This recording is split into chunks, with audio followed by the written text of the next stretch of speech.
एक बार एक आलसी व्यक्ति एक ऋषि के पास गया और बोला, मुनिवर, मैं आलस्य से बहुत परेशान हूँ।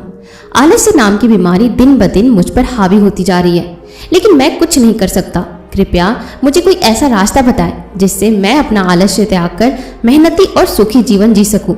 ऋषि ने कहा, आलस्य उसी व्यक्ति के जीवन में होता है जिसके जीवन में कोई बड़ा लक्ष्य नहीं होता, जो जिंदगी जीना नहीं बल्कि बिताना चाहते हैं। उस आदमी ने कहा, हाँ मुनिवर, मेरे जीवन में कोई बड़ा लक्ष्य नहीं है।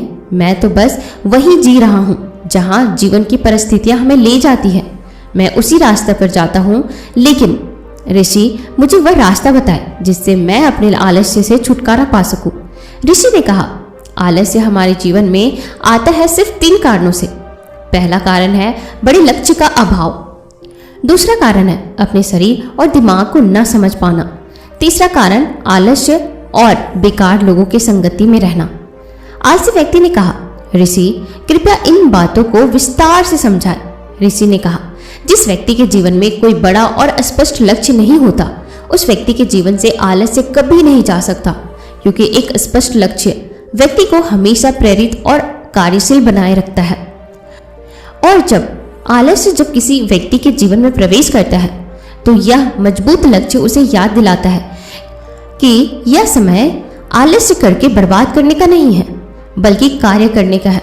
लेकिन लक्ष्य आपको उत्साह या निराशा के क्षणों में नहीं बनाना चाहिए, क्योंकि जब लक्ष्य उत्साह और निराशा के क्षणों में बनाए जाते हैं, तब ये स्थितियां समाप्त होती ही वह कमजोर हो जाता है। लक्ष्य का निर्धारण सदैव बहुत शांतिपूर्ण और विचारशील परिस्थितियों में करना चाहिए।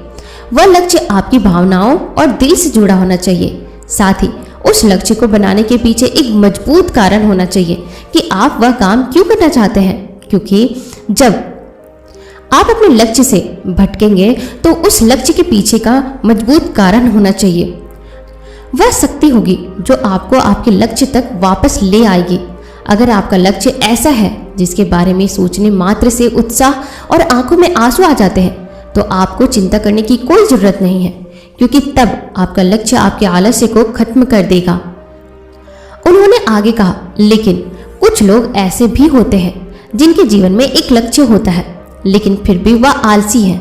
उनके जीवन में आलस्य का कारण यह है कि ऐसे लोग यह नहीं समझ पाते कि हमारा दिमाग कैसे काम करता है। हमारा दिमाग बहुत चालाक है और यह हमेशा हमारे साथ खेलता रहता है। यह कभी भी किसी काम का विरोध नहीं करता, ना तो उस काम का विरोध करता है और ना ही उस काम को करने की कठिनाइयों को बढ़ा चढ़ाकर बताता है। जैसे कि यदि आप उससे कहेंगे कि पढ़ाई करो, तो वह कहेगा कि चलो थोड़ी देर आराम कर लेते हैं, फिर हम पढ़ाई करेंगे। यदि आप उसे ध्यान करने के लिए कहेंगे, तो वह कहेगा कि ध्यान करने का सबसे अच्छा समय सुबह में होता है। कल सुबह जल्दी उठेंगे और ध्यान करेंगे, और फिर आप सुबह में नहीं उठेंगे, ना ही आप कभी ध्यान कर पाएंगे। अगर आप अपने मन से कहें कि मुझे पैसा कमाना है, तो वह कहेगा, क्या पैसा कमाना इतना आसान है? अगर यह इतना आसान होता तो आज हर व्यक्ति अमीर होता। उस आदमी ने कहा, ऋषि फिर क्या उपाय है मन की इस चालाकी पर नियंत्रण पाने का? तो ऋषि ने कहा, इस मन के साथ वही करो जो यह तुम्हारे साथ कर रहा है। जब तुम्हारा मन तुमसे कहता है कि थोड़ी देर आराम करो, जब तुम काम करोगे तब तुम तुरंत उसे बताओ कि थोड़ी देर के लिए क्यों, हम लंबे समय तक आराम करेंगे, लेकिन सबसे पहले इसे खत्म करते हैं। जब आपका स्वादिष्ट खाने का मन करे तो हम कल से व्यायाम करेंगे। ऐसा आते ही आप ये सोचो तो तुरंत उसे बताएं, ना केवल स्वादिष्ट बल्कि बहुत स्वादिष्ट खाना खाएंगे, लेकिन आज से व्यायाम शुरू तो करें। कुल मिलाकर आपको अपने दिमाग को बेवकूफ बनाना होगा, क्योंकि यह आपको बनाता है। व्यक्ति ने कहा, लेकिन मैं अपने दिमाग को कब तक बेवकूफ बना सकता हूँ? ऋषि ने कहा, जब तक आप रखना नहीं चाहते, इसे अपने जीवन से बाहर निकालो। ऋषि ने आगे कहा, या तो तुम अपने मन को मूर्ख बनाओ, अन्यथा यह तुम्हें मूर्ख बनाता रहेगा। व्यक्ति ने कहा, मुनिवर, कभी कभी मैं निर्णय लेता हूँ कि मैं इसे कल से ही करूँगा और अपना समय बर्बाद नहीं करूँगा, लेकिन जब अगला दिन आता है तो मैं उस काम को फिर से टाल देता हूँ। सुबह सोचता हूँ कि पूरा दिन हो गया, दोपहर में काम करूँगा। जब दोपहर हो जाती है तो सोचता हूँ कि शाम को करूँगा, फिर शाम से रात हो जाती है, लेकिन मैं अपना काम शुरू भी नहीं कर पाता हूँ और फिर मैं पछताता रहता हूँ।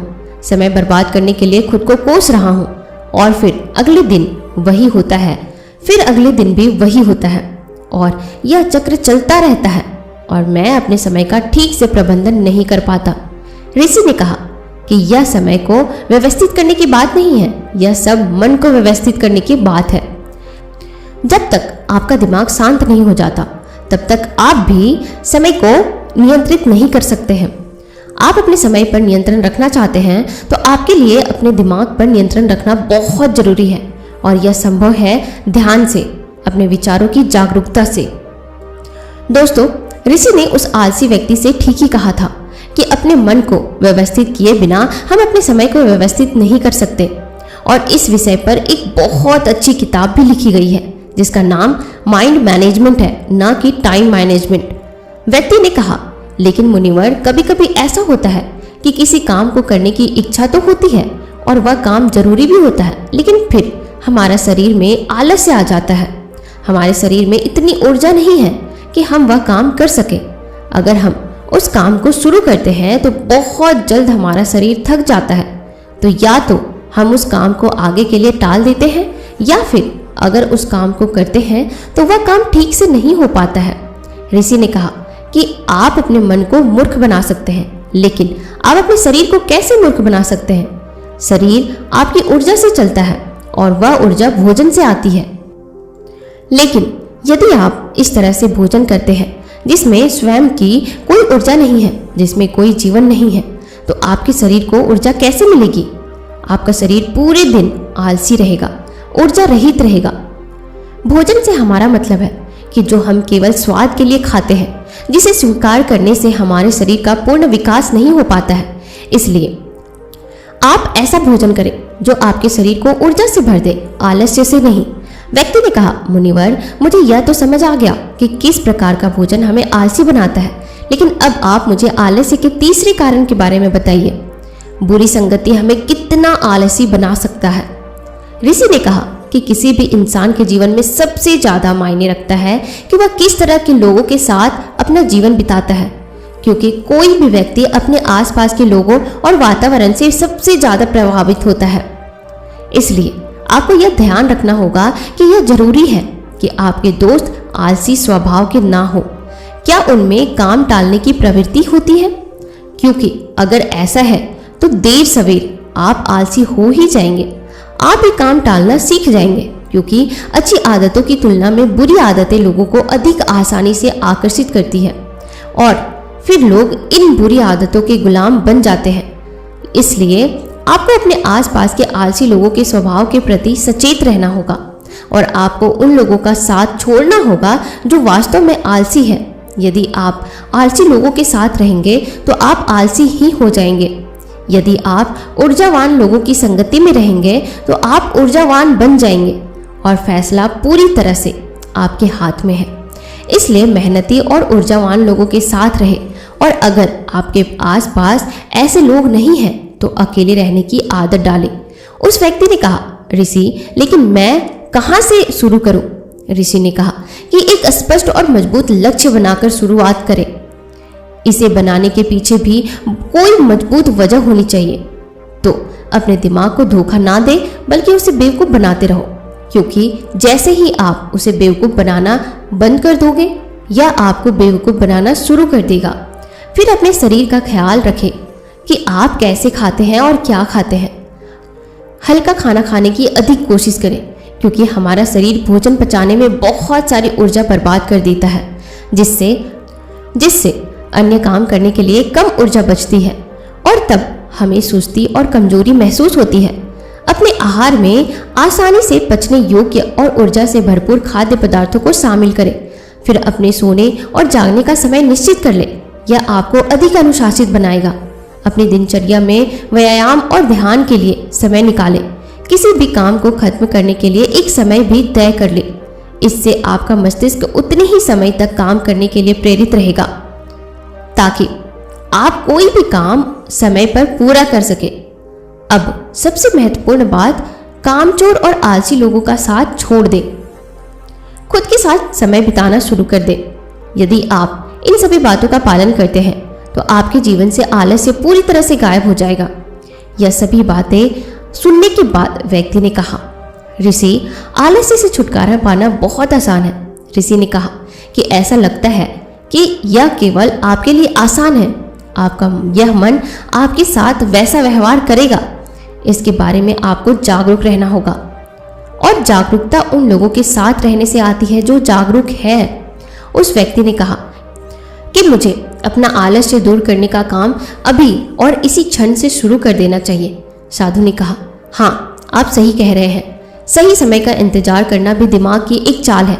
तो दोस्तों, क्या आप भी सही समय का इंतजार कर रहे हैं या क्या आप इसे सही समय पर बनाने के लिए दृढ़ हैं?